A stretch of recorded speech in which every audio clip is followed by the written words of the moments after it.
Doctor Mizanur Rahman Azhari তাকে নিয়েও বলেন যে তিনি কাফের, তাকে আসলে দেশ ছেড়ে চলে যেতে হবে। তখন তখন তখন আমরা একটু কনফিউজ হয়ে যাই। এগুলো খুব খারাপ অভ্যাস, আরেকজনকে কাফের বলা, মুশরিক বলা। আপনি যদি কাউরে কাফের বলেন, সে যদি কাফের না হয় আপনি নিজেই কাফের হয়ে যাবেন। নিউ ইয়র্কের ম্যানহাটন থেকে আপনাদেরকে স্বাগত জানাচ্ছি আমি খালেদ মুহিউদ্দিন। বাংলাদেশের রাজনীতিতে নানা ধরনের পরিবর্তন দেখা যাচ্ছে হচ্ছে বাংলাদেশের সমাজনীতিতেও নৈতিকতা, ধর্ম এবং নানা বিষয় নিয়ে নানা আলোচনা চলছে। এসব নিয়ে কথা বলার জন্য আজ আমাদের সঙ্গে রয়েছেন ডক্টর মিজানুর রহমান আজহারিকে। আপনাকে আমাদের অনুষ্ঠানে স্বাগত জানাই। আপনি আমাদেরকে সময় দিয়েছেন, সেজন্য শুভেচ্ছা ও কৃতজ্ঞতা জানবেন। নাহমাদুহু ওয়া নুসাল্লি আলা রাসূলিহিল কারীম, আম্মা বা'দু, ফাআউযু বিল্লাহি মিনাশ শাইতানির রাজীম, বিসমিল্লাহির রহমানির রহিম। শুরুতেই আল্লাহ রাব্বুল ইজ্জা ওয়াল জালালের দরবারে শুকরিয়া জানাচ্ছি যে আল্লাহ তাআলা আমাদেরকে স্বাস্থ্যকর জীবনযাপনে ইসলামের ভূমিকার শীর্ষক একটি টপিক নিয়ে একটি আলোচনাতে অংশগ্রহণের সুযোগ দিয়েছেন। আমরা শুরুতেই পড়ে নিচ্ছি কালিমাতুশ শুকর, আলহামদুলিল্লাহ। আমাদের সাথে আরও থাকছে তাহরিকে খতমে নবুয়ত বাংলাদেশের আমির জনাব আল্লামা মুফতি ডক্টর সাইয়েদ মোহাম্মদ এনায়েতুল্লাহ আব্বাসী ও সিদ্দিকী। ডক্টর আব্বাসী, আপনাকে আমাদের অনুষ্ঠানে স্বাগত জানাই। আপনি আমাদেরকে সময় দিয়েছেন, সেজন্য আমাদের কৃতজ্ঞতা এবং শুভেচ্ছা জানাবেন। ধন্যবাদ, আপনাকেও স্বাগত জানাচ্ছি এবং দর্শক মণ্ডলী যারা আছেন তাদেরকেও অভিনন্দন জ্ঞাপন করছি। Thank you so much. আমি প্রথমেই আপনার কাছে যে বিষয়টি জানতে চাই, আমাদের অনেকগুলি প্রশ্ন রয়েছে, আমরা আপনার কাছ থেকে অনেক কিছু বুঝে নিতে চাই, অনেক কিছুর ইয়াও দিতে চাই। আপনার যদি কোনো প্রশ্ন আপত্তি থাকে আপনি সেটা জানাতে পারেন এবং আপনি উত্তর নাও দিতে পারেন। তো আমরা প্রথমেই আপনার থেকে শুরু করি। আপনি যখন আরেকজন ইসলামিক ক্লেরিক, আমরা নাম বলতে পারি ডক্টর মিজানুর রহমান আজহারি, তাকে নিয়েও বলেন যে তিনি কাফের, তাকে আসলে দেশ ছেড়ে চলে যেতে হবে, তখন আমরা একটু কনফিউজ হয়ে যাই। বলছি জি না, কনফিউজ হবেন কেন? আপনি যার কথা বলেছেন সে কি বলেছিল আপনি দেখেছেন তার বক্তব্যগুলো? আমি দেখেছি, কিন্তু তার শোনেন কথা শোনেন। জি, তাকে বলুন, সে তো আমার ছাত্র, তাকে জিজ্ঞেস করুন। 2007 সালে সে আমার থেকে সবক নিয়েছে দারুন রাজাত মাদ্রাসায়। আমি তার টিচার, আমি তার শিক্ষক, এবং তার শিক্ষকরাও আমাকে শিক্ষক মানে। অতএব সে যদি, দেখুন আপনাকে পিছন থেকেই বলতে হচ্ছে, আপনি সময় দিতে হবে আমাকে। আপনি কিন্তু বসে আছেন একা, আমার কিন্তু কয়েক হাজার লোক বসে আছে আমার অপেক্ষায়, একটা শিডিউল প্রোগ্রাম আমি রেখে বসেছি আপনার এখানে। যেহেতু আপনার মাধ্যমে আমার মেসেজটা আমি অনেকের কাছে পৌঁছাতে পারবো। আপনি যে ব্যক্তির নাম নিয়েছেন, তাকে আপনি কি দিয়ে তাকে স্কলার বলবেন? লক্ষ লক্ষ লোক হলে স্কলার হয়? এটা কোনো কথা নয়। দ্বিতীয় কথা হচ্ছে, সে মুফতি নয়, ফতুয়া দেবার অধিকার রাখে মুফতি। স্কলার হওয়া এক জিনিস, ওয়াইজ হওয়া এক জিনিস, মুফতি হওয়া আরেক জিনিস। আমার কথা হচ্ছে, আমি কি গ্র্যান্ড মুফতি বাংলাদেশে? তা আমি বলছি না, এটা বলার অথরিটি আমার নেই, কিন্তু আমার ফতুয়াতে কলম বসাবার মতো 10টা মুফতি আপনি বের করে দেন। এখন অন্য মুফতিরা বলছে না কেন, সেটা একটা সাহসিকতার বিষয় আছে, সেটা আরো কোনো তাদের প্রতিবন্ধকতা থাকতে পারে। যেমন আপনি দেখেছেন আওয়ামী শাসনের সময় দেশের অনেক বড় বড় আলেম শেখ হাসিনার দালালি করেছে, তো তারা কি এমন কোন ফতোয়া দিবে যে সরকার বেকায়দায় পড়ে? এখন অনেক আলেম আছে যেটা বর্তমান সরকারের নির্লজ্জ সমর্থন করে যাচ্ছে, কিন্তু এই সরকার ক্ষমতা আসার পর থেকে আমি শরিয়ার কোরআন সুন্নাহর আলোকে যতটুকু সমালোচনা করা দরকার গঠনমূলক সমালোচনা করে যাচ্ছি। আর আমাদের মতো 2-4-10 জন যারা মিডিয়াতে আছে তারাই কিন্তু দেশের আলেম না। হাজার হাজার আলেম ওলামা, পীর মাশায়েখ নীরবে নিভৃতে নির্জনে ইসলামের খেদমত করে যাচ্ছে, তাদের মতামতটাও দেখতে হবে। এখন যারা ফ্রন্টে চলে এসেছে, মিডিয়াতে চলে এসে সেলিব্রিটি হয়ে গেছে, তারাই কি বললো সেটা দেখার বিষয় না। এখানে তো যদি আপনি একটা প্রশ্ন আনেন যে আসলে শাতিমকে ক্ষমা পেতে পারে কিনা, বা রাষ্ট্র যদি শাতিমকে পৃষ্ঠপোষকতা দেয়, তার শাস্তি নির্ধারণ না করে, তাহলে কোনো জনগণ বিচারটা হাতে করতে পারবে কিনা? আপনি দেখুন, পৃথিবীতে যত অভ্যুত্থান ও বিপ্লব হয়েছে জনগণ আইনকে হাতে তুলে নিয়েছে। আপনি 5ই আগস্ট দেখেন, বাংলাদেশে রাষ্ট্র ক্ষমতা যে এসেছে বর্তমান সরকার, এটা গণতান্ত্রিক পদ্ধতিতে হয় নাই, ছাত্র জনতা আইনকে হাতে তুলে নিয়েছিল। এই বিপ্লবকে আপনি অবৈধ বলবেন? যে 6-7 জন সমন্বয়ক নেতৃত্ব দিয়েছে তাদেরকে আপনি সন্ত্রাসী বলবেন? না, কিছু করার ছিল না। 15 বছরে যে জগদ্দল পাথর ফেসিবাদী হাসিনা বসেছিল, গণতান্ত্রিক পদ্ধতিতে এটাকে সরানো সম্ভব হয় নাই, আইনকে হাতে তুলে নিতে হয়েছে। অতএব যদি গণতন্ত্রের স্বার্থ রক্ষে আইনকে হাতে তুলে নেওয়া যায়, আল্লাহ তার হাবিবের সুমহান ইজ্জত এবং স্বার্থে আল্লাহ তার হাবিব সাল্লাল্লাহু আলাইহি ওয়াসাল্লামের ইজ্জতের বিপক্ষে কেউ কথা বলবে এবং ধারাবাহিকভাবে শাস্তি পাবে না, চলতেই থাকবে। আমরা শুধু মিটিং মিছিল করে লাঠি পেটা খাবো আর গুলি নিব। স্যার আপনার কাছে মনে হয় না, স্যার আপনার কাছে মনে হয় না এটা আপনার, স্যার আপনার কাছে মনে হয় না এটা আপনার পয়েন্ট অফ ভিউ? বিকজ আপনি যা বলছেন, হ্যাঁ আপনি এটা ঠিক যে আপনি তো একজন স্কলার, শিক্ষক, পড়াচ্ছেন এবং আপনি গ্র্যান্ড মুফতি না হলেও একজন মুফতি, কিন্তু আমরা ধরেন আমি এখন কথা বললাম হচ্ছে যে বাংলাদেশে কিন্তু এইটাও প্রচলিত যে যারা বলতেছে যে তারা আসলে যা কিছু পরীক্ষিত হাদিস নয়, যা কিছু পরীক্ষিতভাবে কোরআনের ফয়সালা নয়, তারা তা মানতে চান না। ধরা যাক ঈদে মিলাদুন্নবী সম্পর্কে তাদের একটা বয়ান আছে, তাদের আরও অনেক কিছু নিয়ে তাদের একটা বয়ান আছে। তাদের মধ্যে থেকেও কেউ কেউ আছেন যারা মক্কা মদিনায় বড় বড় জায়গায় আলেমের কাজ করতেছেন। আমি আব্দুর রাজ্জাক বিন ইউসুফের কথা বলতে পারি, আরও আপনি জানেন কাদের কথা আমি বলছি। তাদের কেউ কেউ মনে করেন আপনার পথ তো আসলে ঠিক না। এক, দুই হচ্ছে আপনি যার কথা যেভাবে বলতেছেন যে ধরেন মিজানুর রহমান আজহারী কি আসলে একজন স্কলার কিনা। এখন কেউ কেউ তো এই প্রশ্ন তুলেছেন যে জনাব এনায়েতুল্লাহ আব্বাসীও যথেষ্ট পরিমাণে এই জায়গায় আছেন কিনা। সেই জন্য আমি জানতে চাইতেছিলাম যে আপনি যখন আইন হাতে তুলে নেওয়ার কথা বলেন স্যার, সেইটা কি আপনি কিভাবে তার যোগ্য, এবং আপনি ছাড়া আর কে আছেন এটার মধ্যে যোগ্যতার জায়গায় আর কি? আমি এখন বলছি, আমি মনে করি আমি গ্র্যান্ড মুফতি বাংলাদেশের। আচ্ছা, আপনি মনে করছেন আপনি গ্র্যান্ড মুফতি? ওকে, এবং এটা আমি চ্যালেঞ্জে ওকে ওকে আমার ফতুয়ার বিপক্ষে আমি শোনেন, আমার ফতুয়ার বিপক্ষে যে যাচ্ছে তাকে আমার সাথে বসান, আপনার প্ল্যাটফর্মে বসান। এক, দ্বিতীয় কথা হচ্ছে ঈদে মিলাদুন্নবী নিয়ে যে আপনি প্রশ্ন করেছেন, ঈদে মিলাদুন্নবী সাল্লাল্লাহু আলাইহি ওয়াসাল্লাম নিয়ে অনেক ডিবেট হয়েছে এবং ঈদে মিলাদুন্নবীর পক্ষে যারা, তারাই বিজয়ী হয়েছে। আর বাংলাদেশে ওলামায়ে দেওবন্দের একটা বিরাট অংশ যারা মূল ধারার, তারা কিন্তু ঈদে মিলাদুন্নবী নিয়ে কখনো বিরোধিতা করে না। কিছু মাত্র স্কলার আছেন যারা কোনোভাবে পারসেজ হয়ে আছেন, তারাই ঈদে মিলাদুন্নবীর বিরোধিতা করে। আমরা বলি মিলাদ যার সিরাত নার তার, মিলাদুন নবী সাল্লাল্লাহু আলাইহি ওয়াসাল্লাম ব্যানারও মাহফিল হতে পারে, সিরাতুন নবী সাল্লাল্লাহু আলাইহি ওয়াসাল্লাম ব্যানারও মাহফিল হতে পারে। এবং আপনি শুনেছেন আজকে 4 বছর যাবত সৌদি সরকার উচ্চ ওলামা পরিষদ ফতোয়া দিয়েছে যে ঈদে মিলাদুন্নবী উপলক্ষে মাহফিল সৌদি আরবে হবে এবং 12 রবিউল আউয়াল তারা রাষ্ট্রীয় ছুটি ঘোষণা করে রেখেছে।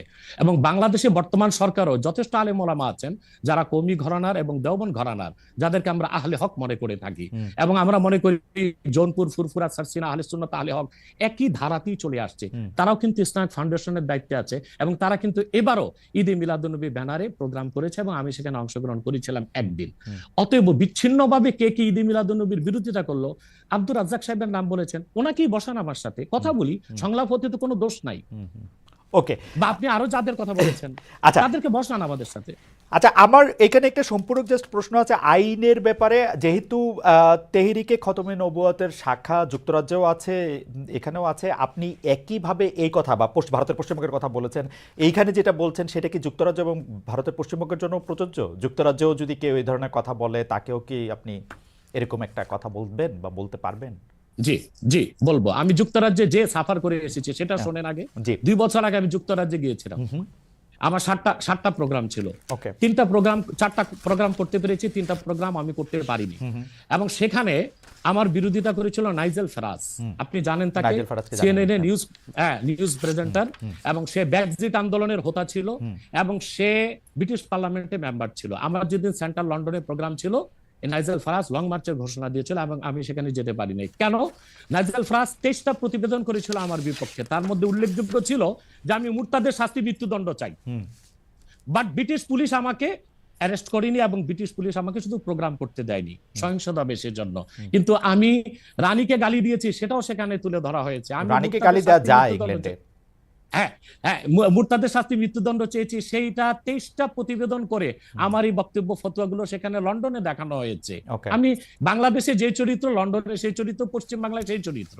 ওকে, আমি এবার একটু, আপনি যেহেতু মুফতি এবং নিজেকে পরিচয় দিলেন গ্র্যান্ড মুফতি, আমি একটা বিষয় একটু আপনাকে একটা বিষয় একটু আপনার দৃষ্টি আকর্ষণ করতে চাই। সেটি হচ্ছে যে আপনি মানে আপনার কাছ থেকে বুঝে নিতে চাই স্যার, যে যদিও আপনি আসলেই আমার চেয়ে বয়সে ছোট, কিন্তু আসলে বিদ্যায়, বুদ্ধিতে, শিক্ষায়, অনেক কিছুতে মানে জ্ঞানে আপনি আমার চেয়ে বড় বলে আপনাকে স্যার সম্বোধন করছি আমি। না, আপনি বলেছেন যে মসজিদে গিয়ে নারীদের জন্য বা মহিলাদের জন্য জামাতে নামাজ আদায় করা মাকরু। কিন্তু আমি আপনার এই বক্তব্যটার পরিপ্রেক্ষিতে আমি দেখতে পাচ্ছি যে এটা তো বরং মাকরু নয়, কেউ কেউ এটাকে মুস্তাহাব বা এনকারেজ বলতে চান। অনেকে উদাহরণ দিচ্ছেন আয়েশা, যিনি প্রফেটের স্ত্রী ছিলেন, রাদিয়াল্লাহু আনহা, আয়েশা রাদিয়াল্লাহু আনহা, উনি ইমামতি করে মেয়েদের নামাজ পড়িয়েছেন। এবং যে জায়গায় আপনি এটা মুকরু বলছেন, ওই জায়গায় কেউ মুস্তাহাব বলতে গিয়ে আপনার বক্তব্যের বিরোধিতা করছেন। এটা নিয়ে আপনি যদি আমাদের একটু বলেন। এটা আমি চ্যালেঞ্জ করছি, ওপেন চ্যালেঞ্জ। আম্মা জান আয়েশা রাদিয়াল্লাহু তাআলা আনহা কখনোই ইমামতি করেননি, বরং জাকওয়ান ইমামতি করেছিল, পিছনে তিনি নামাজ পড়েছিলেন। সেটা ফরজ নামাজ ছিল না, তারাবিহের নামাজ। আপনাকে যে তথ্য দিয়েছে সে ভুল তথ্য দিয়েছে। ওকে, সেটা মেয়েদের নামাজ পড়াটা মুস্তাহাব কিনা? হ্যাঁ, এক। দ্বিতীয় হচ্ছে আল্লাহর হাবিব সাল্লাল্লাহু আলাইহি ওয়াসাল্লামের নূরের জামানায় মসজিদ নববীতে মহিলাদেরকে অ্যালাউ করা হতো, তারা নামাজে আসতেন। কিন্তু আল্লাহর হাবিব সাল্লাল্লাহু আলাইহি ওয়াসাল্লাম মহিলাদেরকে নিরুৎসাহিত করেছিলেন, নিষেধ করেন নাই। কারণ মহিলাদেরও দিন শেখা বাকি ছিল এবং আল্লাহর হাবিব সাল্লাল্লাহু আলাইহি ওয়াসাল্লামের কাছে ওহী আসতো, সেজন্য মহিলাদের নিষেধ করা হতো না, তারা মসজিদে আসতেন। হযরত ওমর রাদিয়াল্লাহু তাআলা আনহু তার খেলাফতের সময় বলেছেন মহিলাদের জন্য ঘরেই নামাজ পড়াটা উত্তম। তখন প্রচুর পরিমাণ সাহাবী উপস্থিত ছিলেন, তারা হযরত ওমরের এই কাজে কেউ বাধা দেননি। সেজন্য মহিলাদের মসজিদে আসাটা হারাম নয়, মাকরু বলা হয়েছে জামাতে আসা। কারণ আম্মাজান আয়েশা রাদিয়াল্লাহু তাআলা আনহা নিজেও বলেছিলেন যে বর্তমানে মানে ১৫০০ বছর আগেই আম্মাজান আয়েশা বলেছেন যে এখন মহিলাদের মসজিদে না আসাই উচিত ফিতনার এই সময়। তো ১৫০০ বছর আগে যদি ফিতনার আশঙ্কা করে আম্মাজান আয়েশা মসজিদ নববীতে মহিলাদের আসাটাকে নিরুৎসাহিত করে থাকেন, তাহলে হযরত ওমর রাদিয়াল্লাহু তাআলা আনহুর সিদ্ধান্তটা সঠিক ছিল। আর বর্তমান যুগে সেটা আমরাও নিরুৎসাহিত করি, এজন্যই মাকরু বলি। মাকরু মানে হারাম নয়, খুব কঠিনভাবে নিষিদ্ধ নয়, জাস্ট নিরুৎসাহিত করা। আপনি মাকরু ফতোয়াটা কোথায় পেলেন? আর আপনি যে বলছেন যে কোথায় পেলাম বলছি, আনহা এটা পড়েন নাই, কিন্তু আমি এখন যেটা দেখতে পাচ্ছি যে women praying in congregation among themselves, এটা মাদিনা বলে একটা পিরিয়ডিক্যালস বাইরে হয় মাদিনা ইউনিভার্সিটি থেকে, সেইখান থেকে একজন বলতেছেন যে এটা পড়ছেন। আমি তো এটা সত্য বিচার করতে পারবো না। আয়েশা রাদিয়াল্লাহু তাআলা আনহা ইমামতি করেননি, তিনি জাকওয়ান ওনার খাদেমের পিছনে নামাজ পড়েছেন। ওকে, সেটা ফরজ নামাজ ছিল না, তারাবিহের নামাজ ছিল। জি, এটা বুখারী শরীফের হাদিস। আমাকে সময় দিলেন, বের করে দিব। আচ্ছা ঠিক আছে, আপনি কি এইটা একটু বলবেন যে মাকরুটা আপনি কোথায় পেলেন? এটা হানাফিদের সর্বসম্মত মত। হানাফিদের সর্বসম্মত মত যে মেয়েদের মসজিদে গিয়ে নামাজ পড়াটা মাকরু। জামাতে হজের সময় ওটা ভিন্ন বিষয়, ওইটা ভিন্ন হজটা তো বিষয়। ফরজ, হজটা ফরজ এবং সেখানে নামাজ আদায় করা, ওই সময় মেয়েরা জামাত আদায় করতেছে, একেবারে ওইটা ওরা করতে পারবে, কিন্তু পরে আর এমনিতে নরমালি আর পারবে না। পারবে না মানে বললাম তো নিরুৎসাহিত করা হয়েছে, তারা ঘরে পড়বে, ঘরে পড়াটাই উত্তম। এটা যদি মাকরু হইতো তাহলে কি হজের সময় এটা পড়াটা জায়েজ থাকতো? না, স্থানকাল ভেদে পার্থক্য আছে না। আপনি এখন তো আজকে আগামীকাল দুপুরে আপনি পানাহার করতে পারবেন, কিন্তু পহেলা রোজায় দুপুরে পানাহার করতে পারবেন, সেটা তো হারাম হয়ে যাবে না। স্থানকাল পাত্র বেশে হুকুমটা ভিন্ন হবে না? হবে, কিন্তু যেটা হজে পারমিটেড, যেটা হজের মাঠে পারমিটেড, সেটা আর পৃথিবীর কোথাও মাকরু হইতে পারে? হজটা কি? হজটা হচ্ছে কাবাগরে যেতে হবে, পুরুষকেও যেতে হবে, মহিলাকেও যেতে হবে, কাবাগর একটাই, সেজন্য সেখানে সেটা ছাড় আছে। কিন্তু মসজিদ পৃথিবীতে একটা না, মহিলারা ঘরে নামাজ পড়তে পারবে। হ্যাঁ, তারপর আমরা এটা বলে থাকি, যেমন কোন মহিলা ঢাকা গেল শপিং করার জন্য, এখন নামাজের সময় হলো, সে বাড়িতে আসতে নামাজ কাজা হয়ে যাবে, সে বাইতুল মোকাররম যে নামাজ পড়ে নেক, মহিলাদের জন্য যদি সুব্যবস্থা থেকে পড়তে পারবে। মাকরুটাকে আপনি খুব বড় করে দেখার প্রয়োজন নাই। এই যে আপনার মাথায় টুপি নাই, এটাও কিন্তু মাকরু স্যার, যেটা মাথায় বসাও মাকরু, রাইট। যেটা কিন্তু তাই বলে তো আপনাকে আমি গুনাহগার বলতে পারছি না, পারেন না বলতে, অসুবিধা নাই। স্যার, আমি যেটা বলতে চাইতেছি, এমন কোন কাজ কি আছে যেটা কাবাগারে করা যায়, অন্য যে কোনো জায়গায় আরেকটা মাকরু হিসেবে বিবেচিত হবে? আর কোন কাজ কি এরকম আছে? বোঝার জন্য জানতে চাইতেছি স্যার। হ্যাঁ, বোঝার জন্য বলতেছি। যেমন কাবাগারে উপস্থিত হলে ওযু অবস্থায় যেতে হবে, অন্য কোনো জায়গায় গেলে ওযু অবস্থা লাগবে না। কেউ যদি হজ করতে ইহরাম বাঁধে, স্ত্রীর সহবাস তার জন্য হারাম যতদিন কাবাগারে, না, যেটা কাবাগারে করা যায় সেটা অন্য কোথাও হারাম আছে কিনা? কাবাগর, হ্যাঁ হারাম আছে। যেমন কাবাগর তোয়াফ করা হচ্ছে ফরজ, হজের একটা ফরজ, কিন্তু পৃথিবীর অন্য কোনো ঘর কোনো জায়গায় তোয়াফ করা যায় না, সেখানে যেটা যে অন্য জায়গায় যায় না। মানে যেহেতু কাবাগর তোয়াফ করা যায়, মানে কাবাগর শুধু তোয়াফের জায়গা, কাবাগর তোয়াফ করা ফরজ, কিন্তু পৃথিবীর অন্য কোনো মসজিদ বা আল্লাহর ওলির কোনো কবর বা মাজার তো তোয়াফ করা যাবে না, সেটা তো শিরক। আচ্ছা, তাহলে স্থানকাল পাত্র ভেদে এবং সময়ের ভিন্নতার কারণে হুকুম পরিবর্তন হয়। যেমন আমি আপনাকে একটা উদাহরণ দিয়েছি, আগামীকাল আপনাকে দুপুরে খেতে হবে, সেটা খাওয়া আপনার জন্য সওয়াবের কাজ। আল্লাহ বলেছেন কুলু ওয়াশরাবু, খাও পান করো, কিন্তু ঠিক পহেলা রোজার দিন দুপুরে আপনি খেতে পারবেন না, সেটা হারাম। অথবা মাকরুর বিষয়টাও স্থানকাল পাত্র ভেদে তো পরিবর্তন হবে। লাস্ট কোশ্চেন এই সিরিজে জাস্ট বোঝার জন্য, আমাদের অনেক দর্শক জানাচ্ছেন যে সৌদি আরব সহ ইসলামী বিশ্বের অনেক দুনিয়ায় মেয়েদের জামাতে নামাজ পড়ার ব্যবস্থা মসজিদে আছে, তাহলে সেই ব্যাপারটা কি মাকরু কিনা এবং তাদের শরিয়া বোর্ড সেইটাকে আসলে পরীক্ষা করছে কিনা? আবার বলেন তো প্রশ্নটা। এমন অনেক মুসলিম দেশ আছে, সৌদি আরব সহ, আরব দেশ সহ, যেখানে জামাতে মেয়েদের নামাজ পড়ার ব্যবস্থা আছে। বিশেষ করে রমজানের সময় তো তারাবির নামাজের ক্ষেত্রে মেয়েরা অনেকেই যান, তো সেই ক্ষেত্রে তারা এই মাকরুর ব্যাপারটা অবগত কিনা, তাদের শরিয়া ব্যাপারটার দিকে নজর রাখছে কিনা? আপনি হয়তো বা ভুলে গেছেন আমার উত্তরটা, হানাফি মাযহাব মতে মাকরু। আমরা যেহেতু আচ্ছা। মাযহাব হানাফি মানি এই জন্য মাকরু, কিন্তু সৌদি আরবে হানাফি মাযহাব না, হাম্বলি মাযহাব, আচ্ছা। সেখানে মাকরু না। আচ্ছা, মানে হানাফি মাযহাব মতে মাকরু। ওকে, আমি পরের আপনার আপনার বক্তব্যটা নিশ্চয়ই অন্য আলেমরাও শুনেছেন, তারা তাদের মতো করে তারা ব্যাপারটা বিবেচনা করে দেখবেন। আমরা এটা শুনলাম। এইবার নেক্সট প্রসঙ্গে বা প্রশ্নে আসি। আপনাকে নারীদের নামাজের ব্যাপারে একটা হাদিস শোনায় দিচ্ছি, জি, সহিহ বলুন। মুসলিম। জি। সহিহ মুসলিম জি। হাদিস নাম্বার 1027। হুম। আন আমরাতা বিনতে আব্দুর রহমান أنها أخبرته أن عائشة زوج النبي صلى الله عليه وسلم قالت لو أدرك رسول الله صلى الله عليه وسلم ما أدرك النساء لمنعهن المسجد। পরিষ্কার সহিহ মুসলিমের হাদিস। হযরত আমরা বিনতে আব্দুর রহমান বলেন রাসূল সাল্লাল্লাহু আলাইহি সাল্লামের সহধর্মিণী আল্লাহর হাবিব সাল্লাল্লাহু আলাইহি ওয়াসাল্লামের স্ত্রী আম্মাজান আয়েশা রাদিয়াল্লাহু তাআলা আনহা, যার কথা বলেছেন তিনি নামাজ পড়েছেন, উনি বলেছেন যে বর্তমানে মহিলাদের এখনকার অবস্থা যদি আল্লাহর হাবিব সাল্লাল্লাহু আলাইহি ওয়াসাল্লাম দেখতেন তাহলে তাদেরকে মসজিদে আসতে নিষেধ করতেন। সহিহ মুসলিম হাদিস নাম্বার 1027। আপনি সেই স্কলারদেরকে বলেন এই হাদিসটার জবাব আমাকে দিতে। ওকে, তার মানে আমি শেষ করি। তার মানে হচ্ছে মহিলাদেরকে মাকরু বলার দ্বারা হানাফি মাযহাবে যে নিষেধ করা হয়েছে, কঠিন নিষেধ না, মানে নিরুৎসাহিত করা হয়েছে। ওকে, ঠিক আছে, এটা নিশ্চয়ই এটা নিরুৎসাহিত করা হয়েছে, এটা আপনি বলছেন, নিশ্চয়ই এটা একটা প্রণিধানযোগ্য। আমি দলিল দিয়েছি। আমি এই বিষয়ে আর আপনার সাথে পরবর্তী প্রসঙ্গে আসি। সেটা হচ্ছে যে আমরা মানে আপনি এখানে আসবেন, অনেকে অনেক ধরনের মন্তব্য করেন, প্রশ্ন করেন, অনেকের মধ্যে অনেক ধরনের উৎসাহ আছে, অনেক ধরনের জানার বিষয়ও আছে। সেই জন্য আপনি যেটাকে বলছে হচ্ছে যে আপনাকে বলা হচ্ছে যে একজন পেশাদার বক্তা, যখন যেহেতু আপনি বক্তৃতা দিয়ে টাকা নিয়ে থাকেন, এইটা আপনি ঘন্টায় কত টাকা নেন সেটা নিয়েও মানুষের মধ্যে উৎসাহ আছে। এই ধরনের বিষয় নিয়ে আপনি কি বলবেন? কেউ কেউ আবার বলে থাকেন আপনি যে বক্তৃতা দেন সেটা দিয়ে একটা নির্দিষ্ট অঙ্কের টাকা নেওয়াটাও আসলে ঠিক হচ্ছে কিনা সেটা নিয়ে অনেকে প্রশ্ন। অনেকে, গোস্তাকি মাফ করবেন, অনেকে আপনাকে হেলিকপ্টার হুজুর বলেন, কারণ আপনি বিভিন্ন জায়গায় হেলিকপ্টারে যেতে পছন্দ করেন। এই ধরনের নিউজ, এই ধরনের আলোচনা আপনি আসলে কিভাবে নিয়ে থাকেন? দেখেন, আপনি একজন স্বনামধন্য সাংবাদিক এবং আপনি সাংবাদিকতার মাধ্যমে বাংলাদেশের অনেক উপকার করেছেন, কিন্তু কোনো হিংসুক বা নিন্দুক যদি বলে খালেদ মহিউদ্দিন একজন বাচালি করে টাকা কামাই করে, এটাকে আপনি মানবেন? মানবো। আমি বক্তা না, আমি হচ্ছে দায়ী আল্লাহ। আমি আপনি ঠোঁটে চেয়ে খান, কিন্তু আমি মেধা দিয়ে সেবা করি মানুষকে। আমি বক্তা নই। আমার পরিচয় হচ্ছে, দেখুন আমাদের একটা ইতিহাস আছে, আমি পেশাদার কোনো বক্তা নই, আমি হচ্ছে দায়ী আল্লাহ। আল্লাহর দিনের দাওয়াত মানুষের কাছে পৌঁছে দিই। এখন আসে টাকার বিষয়। বাংলাদেশে কেউ কোনো দিন দেখাতে পারবে না আমি আমার নিজের জন্য কোনো টাকা চেয়ে নেই।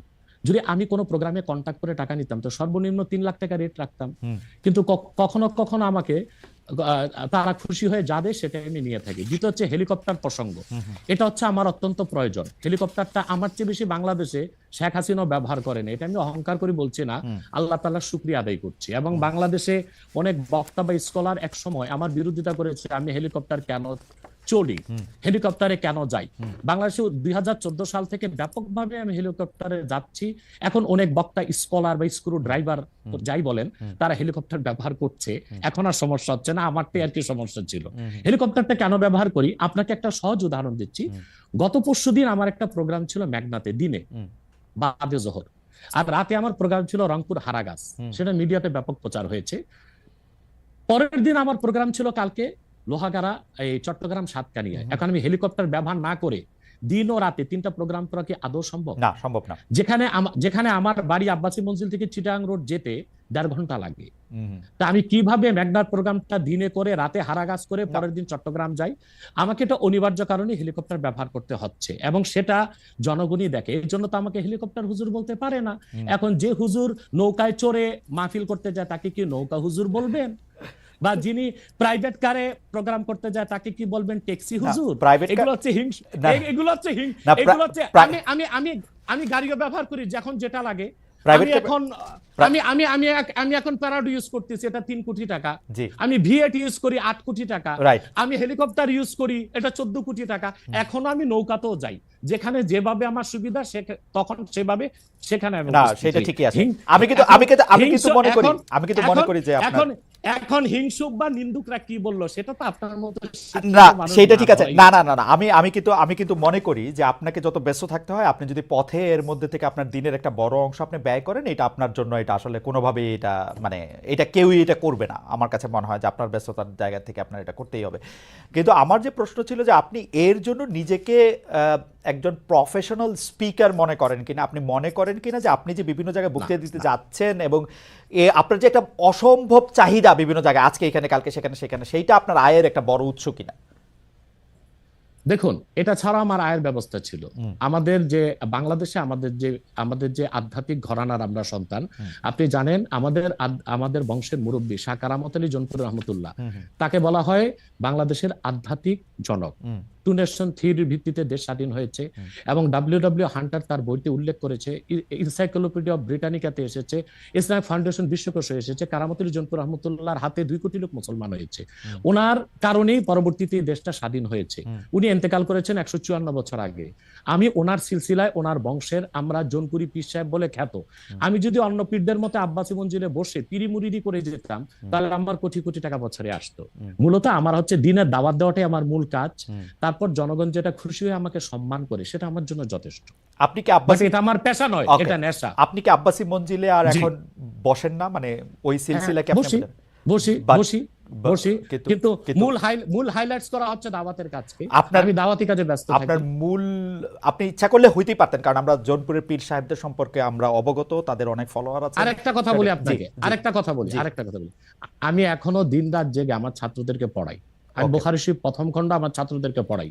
তো শুধু মাদ্রাসায় পড়িও আমি কয়েক লাখ টাকা কামাই করতে পারতাম, বই লেখক কামাই করতে পারতাম, কিন্তু আমি মনে করি তৃণমূল পর্যায়ে আল্লাহর কোরআনের দাওয়াত পৌঁছে দেওয়ার জন্য ওয়াজ মাহফিলের কোনো বিকল্প নেই। রাইট, সেই জন্য এটা আমার পেশা নয়, এটা আমার নেশা। এটা আপনার নেশা, কিন্তু আপনি অন্যগুলি যেগুলি আপনি অর্থকরী দিতে পারতেন সেগুলি তো আপনি নেন নাই, আপনি নিছেন হচ্ছে দিনের নিচ্ছি, দাওয়াতের নিচ্ছি, জায়গাটাকে, টাইমটাকে, নিচ্ছি। সেই ওগুলো নিচ্ছি, ওগুলি কিন্তু আপনি ঠিক টাকার জন্য আপনি ব্যবহার করছেন না। আয়ের ব্যবস্থা নয়। রাইট, সেই জন্য আমরা আপনাকে একজন পেশাদার মানে বা প্রফেশনাল রিলিজিয়াস স্পিকার এরকম বলতে পারি কিনা, সেইটাই ছিল আর কি আমাদের প্রশ্ন।